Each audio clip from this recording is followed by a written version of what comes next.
Thank you, Adam. Last weekend at the UCLA Film and Television Archives and the Hammer Museum, we had what was billed as our closing weekend of Ismo. But then there's always one more. So we come back this weekend for what's really the last, the 34th of 34 programs.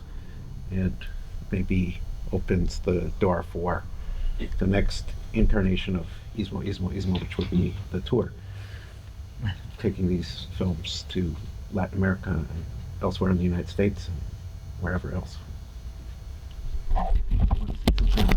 Yeah, would like to thank Filmforum, Adam, Mary Curator, and special thanks to Brenda Contreras for making these 34 shows possible, and probably like around 20 something guests as well that we brought in this past 5 months.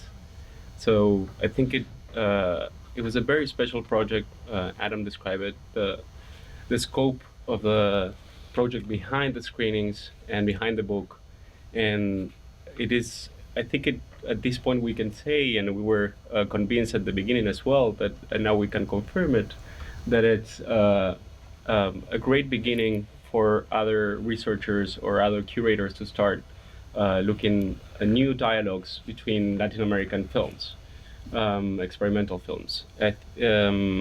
Many of these films were already circulating, some of them not. We brought them back to the screen, and many of them, they were just like maybe forgotten in archives. And what happened when we realized something happened when we brought some of the filmmakers and curators from all throughout Latin America, that they were starting to know that for the first time, sometimes they were meeting each other, right? Or sometimes maybe they met before, but they haven't seen each other films, right? So, and we realized also that there was one of the common things that were happening throughout Latin America is like a lot of filmmakers or curators read about some other films that were screened in the 80s in Venezuela or in Brazil or in Mexico, and they were not able to see them, right? And I think it was a very rare opportunity to watch them all together here in Los Angeles. So thanks again, Film Forum, for this opportunity and to starting new dialogues among Latin Americans. So we really hope that this series will tour throughout Latin America, because there's a lot of excitement in many cities, and they're waiting for these films to finally get there. Among them, for the first time, there's some of the filmmakers were able to watch Diego Risque's Super 8 feature-length films, and many of them are still waiting for that. And Diego Risquez passed away 2 weeks ago, so we were very happy that we were able to screen that, and we were very sorry to see him go. And as that example, there's so many other examples of films like that were lost, maybe purposely forgotten in the Cuban archive, for instance, that we brought them to Los Angeles for the first time. So there were a lot of very special experiences in this project. So yeah. A couple words about tonight's program. We have a guest with us, Poli Marichal, who will be joining us after the screening for a Q&A. She just got back from Puerto Rico last night. The program tonight is called Bilingual Aesthetics, and it's making reference to a book that both of us like a lot with the same title by a professor at Harvard University Doris Sommer wrote this book called Bilingual Aesthetics that talks about what happens when you move back and forth between languages and what gets lost, slippage, and things that when you speak in one language, when you speak in another language, things get lost in translation and so on and so forth. Right. Things that you can say only in one language and not in the other language because there isn't the proper word. So that's kind of our point of departure for the evening's films, and they all play with multiple languages in different ways. Yeah, and there's just maybe there is one. It's a very rare experience for bilingual speakers or multilingual speakers in terms of like the way that we understand language, the way we are aware of the limits of language. One of the things that Doris Sommer points out in the book is that bilingual minds are constantly aware of the failure of language. And by being aware of the failure of language, in the moment that language is not enough to say something, or the moment that language maybe it's more than enough, and it's creating more meanings that you're expecting, you're always aware of something else, of other things, of other the things that are behind language, actually. So we are more aware of the powers that are moving, or that are part of the relevance of communication, right? Once you are done with the relevance, you are able to understand what is relevant or not for that moment of the communication, then there is the rest. There is a lot of other things that you're aware, because you are switching. You are in between two languages, or in between many languages, and you are thinking with an abstraction that doesn't happen where you're thinking monolinguistically, right? So in this, the group of films that we put together tonight starts with a very special encounter between two tribes in Amazonas, and they're actually trying to find a common ground of language, right? And so it starts in a very, let's say it's a program that starts in a very observational point, in terms of like looking how language is developing in between two speakers of different languages, and the first encounter between two cultures, and it keeps. I think it's also the idea of starting with two tribes without speaking a dominant language in Latin America, which is Spanish, Portuguese, or English, also speaks about one thing that we wanted to show in this program, that it's the wide range of languages that exist in Latin America, right? And we usually not aware. So then we have another, like the films that it's Nyanderu, Panorâmica Tupinambá. It's by Sergio Pe, a Brazilian filmmaker, that it's also reflecting on the silence history of Brazilian tribes. So there is a code switching, there is a coming back and forth between Brazilian and dialect of Guarani. And then we jump into Mexico, and the language belongs to those who work it, which is mostly spoken in Spanish. And it's a very straightforward film. It's a document of negotiation between Zapatistas and the government. And the negotiation mostly happens in Spanish, but there is a moment there is a code switching, that they switch to settler, well, indigenous language. Chetan? My pronunciation is not good. Well, part of the bilingual aesthetics, I think it's mispronunciation. Right? Then, if we go to a little bit more abstract film with Felipe Esparza from Peru, who is doing like a sort of an abstract exploration of a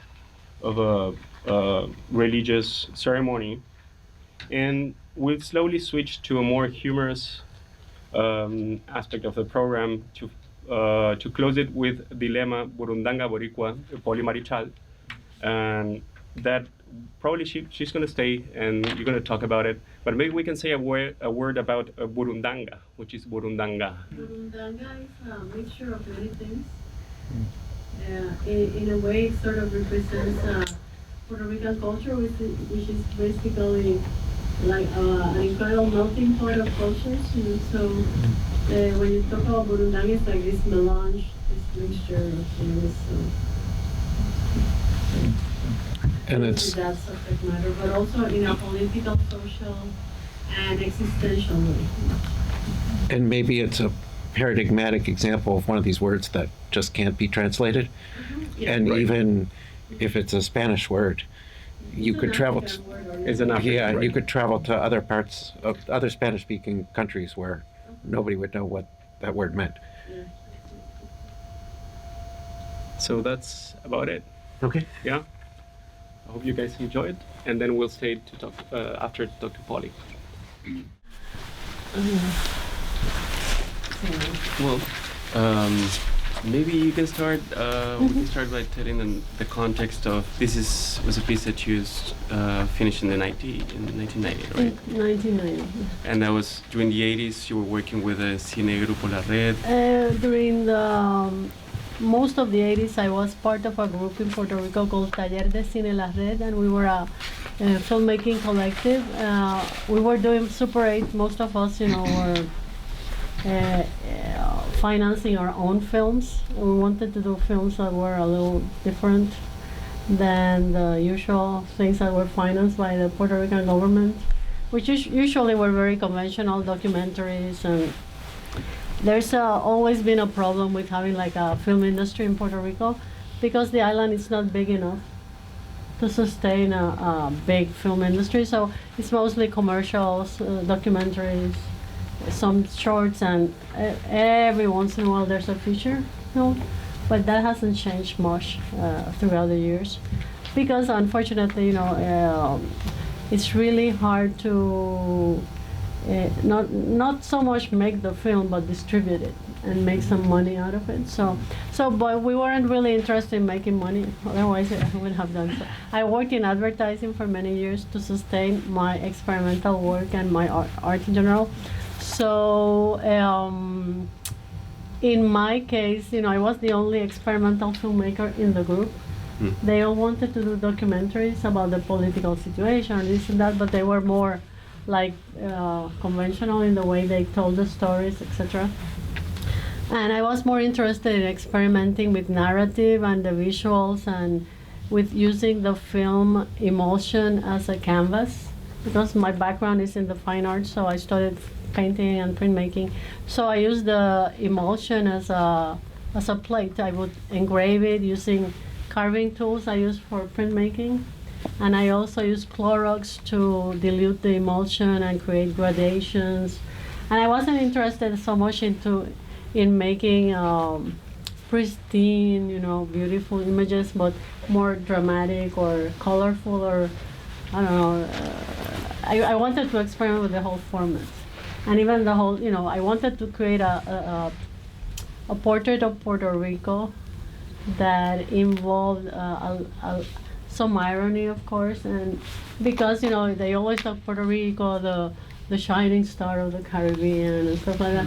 And having been born there and knowing the political situation and how hard it's been for us to survive as a people, I was always interested in commenting on that, but in a more subconscious kind of way, and also put some comedy or some humor, because I think if you don't laugh a little bit, you have to cry, and so you have to laugh a little bit, because unfortunately we've been a colony of the United States since 1898, and before that we were a colony of Spain, and there was like a year between the Spanish-American War and where Spain granted us autonomy. And Puerto Rico had a Puerto Rican stamp for 1 year. So it's been really tragic, And at the same time, survival is always hard. So you have to sort of develop strategies to keep your sanity. So all those issues were inspiring to me. I mean, you make the most of what you have. You mentioned that you were the lone experimental filmmaker within La Red group. Yeah. But what were your contacts like with experimental filmmakers elsewhere in Latin America or in the United States? Well, I studied in Boston, and in Boston I met some wonderful experimental filmmakers. Actually, I went to Mass Art to study because I knew it was a school that was a sort of focus of experimental filmmaking in the U.S. And Saul Levine was a professor. He's still there. Phil Solomon was there. Mark Lepore. I met a lot of incredible people.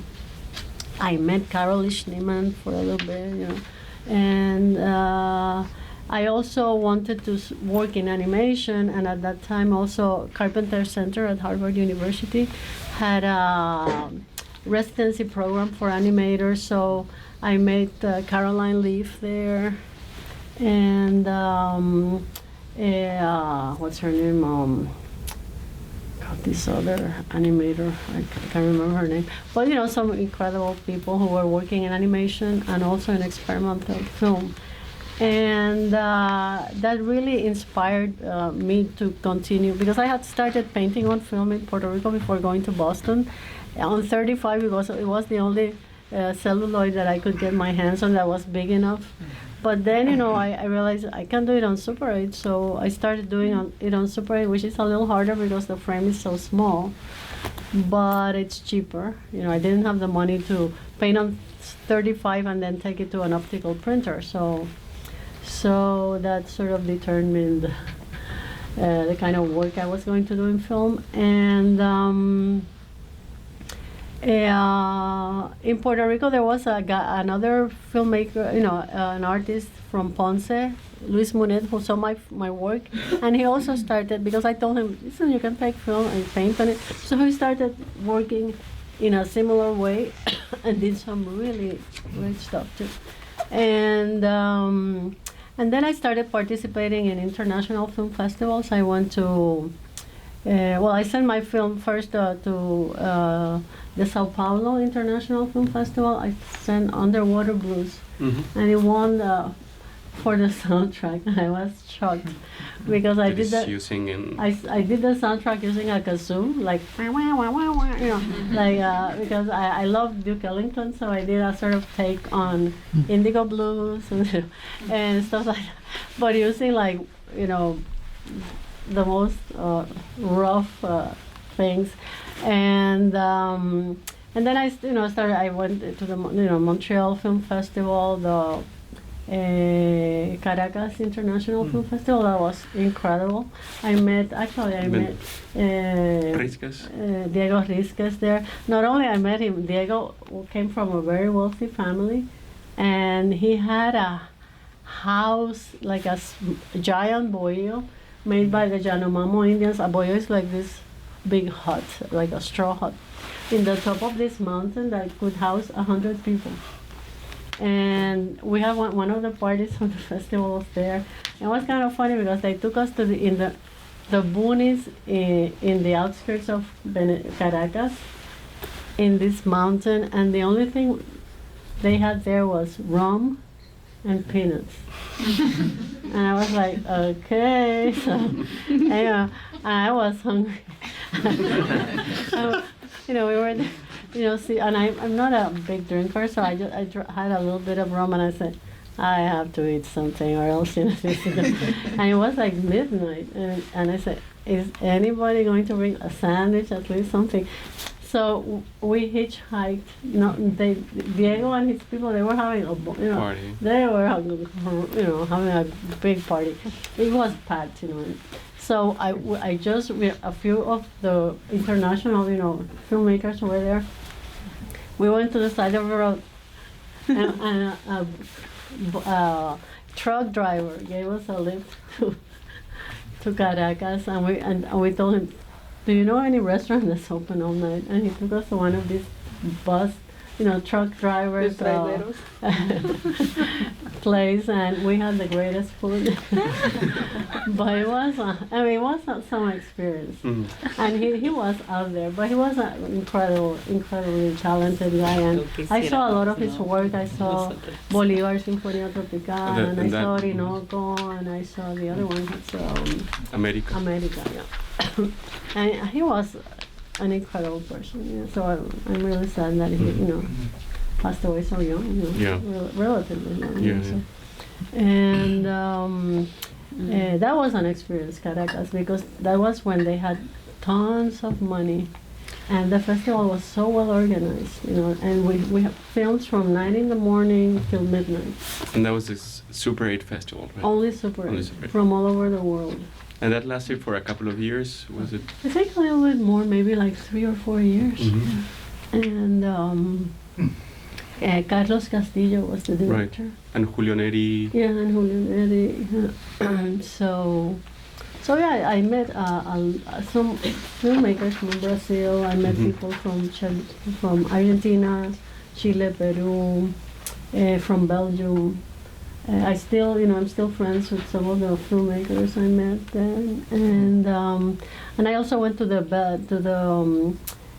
Brussels International Super 8 Film Festival, and that was an amazing one, because they had delegations from all over the world, from all the Arab countries, more from Morocco, the Arab Emirates, Tunisia, Algeria, Some of those people, there was an Algerian woman I met, she was a reporter of an experimental film, and she was very outspoken, and before she left, she told me, I've been receiving death threats in my country.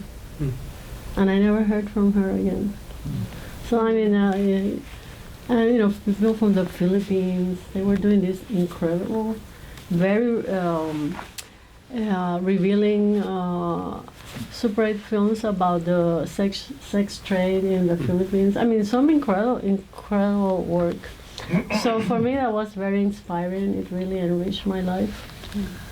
And I did that thing during the mid 80s until the early 90s. So afterwards, I moved to Los Angeles, and then I got involved in other things too. So. And then the format changed. It was really hard to make it super, blah blah. And then I started learning other techniques and things. So things happen. And I'm still doing experimental, more digital work now, but experimental. And the Dilemma Burundanga, did you screen it in Puerto Rico at the time? Yeah, but the film first screened in, it was an installation, not just a film. True. It was part of a big installation I did, where I did a big painting, like 24 feet by 12 feet of the map of Puerto Rico. And in the center of the map, there was a cinemascope style screen, and the center was the Super 8 film, and on the sides there were slides. I took I had carousel. several, like 3 carousels on each side that were synchronized to the Super 8 film. So it was like having an epileptic attack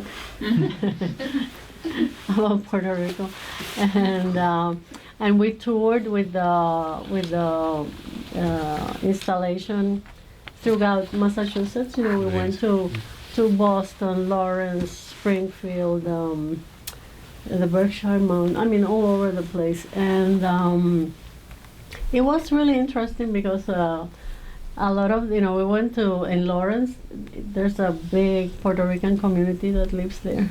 And a lot of people went to see the film because they said, it's about Puerto Rico. And they were expecting, the usual, qué lindo, Puerto Rico, it's so beautiful. And when they saw this guy, there was an older man who, when he saw the shield of Puerto Rico, it turns into this thing with the pink eyeglasses, cheap. He was furious. And he got up and told me that I was an insolent woman, that how could I do that to the Puerto Ricans? So I was really thrilled because I was like, yeah, it's getting there, And some people cried. I was like, oh my God, Puerto Rico, we're doomed. So it was a really interesting experience, and fortunately, a lot of the younger people really got it better in the sense that they were more aware of experimental film and the language of film, etc. But some of the older people in the audience, they were expecting one thing and they got another, and that was a shock to them. But yeah, it's showing the whole thing, the whole installation was really hard, very expensive, because we needed long lenses and different spaces required different things. So, and it was, the big painting, plus there was a big palm tree that was made out of masonite that was about, I don't know, like 20 feet high. And because it was in usually theaters, galleries, etc. And it started with a neon star that, it's completely dark, then you see the star, boom, and then when the star, it starts going like, and it sort of crashes, and then you start seeing the Super 8 and then everything starts rolling on the same time. It becomes like this. So, but it was, it was an experience. I had the sort of pleasure of seeing the whole thing together, but afterwards it was so expensive that usually we showed the film.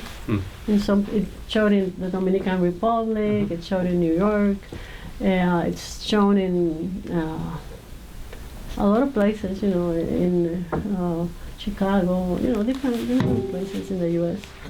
And the reaction has been also always interesting to see how different people react to it. But my main, goal is to see how far I can push things. A quick question about meaning. What is the jíbaro? Jíbaro is the word for peasant. It's like Guajiro, Guajiro in Cuba, in Puerto Rico is Jíbaro, and people always say, ese es un Jíbaro, to say that he comes from the center of the island or from the inland, from Puerto Rico. And I'm a Jibarita in the sense, I come from a town in the south. It's a coffee town in the mountains. And I consider myself a Jibarita, Okay. But it's like a national symbol, basically, of Puerto Rico, being Puerto Rican. Sí. Yeah. There are a lot of things that unless you're Puerto Rican, you won't know. So it's I always, I thought if people don't get it, too bad. But you have to sometimes put things that are like little mysteries, if someone is really interested, they can find out, but I don't want to be so explicit, Yeah. So any questions or, Yeah. Have you got electricity back in your part of Puerto Rico? Well, unfortunately, the center of the island still, there are people who have been about 150 days without electricity. In the metropolitan area, most people have electricity now, but there are pockets where there's no electricity, which is weird because this house will have electricity and these other houses don't have, and then so it's really spotty the way it's, because the problem is, most of the poles that carried, they fell on houses. Some houses, the access to the poles is inside the house and the owners left the house locked. So getting access to the pole for the guys who are trying to repair is hard. So that's created so many problems. And the street lights don't work in most of the metropolitan area. So you have to drive really carefully. A lot of people in the center of the island lost everything, So there are still some refugee camps and lots of blue tarps because a lot of people lost the roofs to the houses. But the main, like hospitals are functioning again. For the first month, some surgeons were operating using lights from cell phones. A lot of people lost their lives. They don't really know how many people died during the hurricane. They say about 60, but it's because so many people disappeared. I have a friend, her uncle, the house, it was a wooden house. The house is gone, and so is the uncle, and they never found him. So a lot of stories like that, and the aftermath of the hurricane is that a lot of people who depended on dialysis machines, there was no electricity, so they died. People who depended on oxygen, they couldn't get the oxygen machines to work, so they died. So it's been worse than the government doesn't want to put the numbers out there because it's horrible. So right now it'll take a long time for the truth to come out completely, and the government is broke. So So a lot of the aid from the U.S. and from a lot of people from Puerto Rico here has been, I participated in a fundraiser. Well, I was working in Argentina for the last 4 months on a movie. I do storyboards for the industry and stuff. So I was doing storyboards for this movie and all the paintings in the movie. And but I was sending money. I did a poster to raise funds and that. But mostly the people in the island, everybody went to the streets and helping people cooking and taking food to the mountains. There were towns in the mountains that were completely isolated because the rivers overflowed and the bridges fell, so there was no way to get into some communities. So people are throwing bags with food, boxes with water. I mean, really horrible. My nephews, I have a couple of nephews who have been really involved in the university students groups that went to the mountains to help. And fortunately, they're very strong kids and they can carry boxes of water, but the mud was like this high in some places, so the access was almost, even FEMA, they would drive their trucks and they couldn't go forward because they would get stuck in the mud. So it's been really horrible, really tragic. Yep.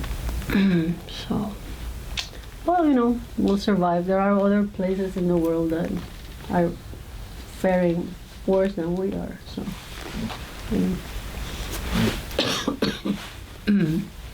yeah. So. Questions? Okay. So thank you for coming. We don't want to keep you for. So anyway.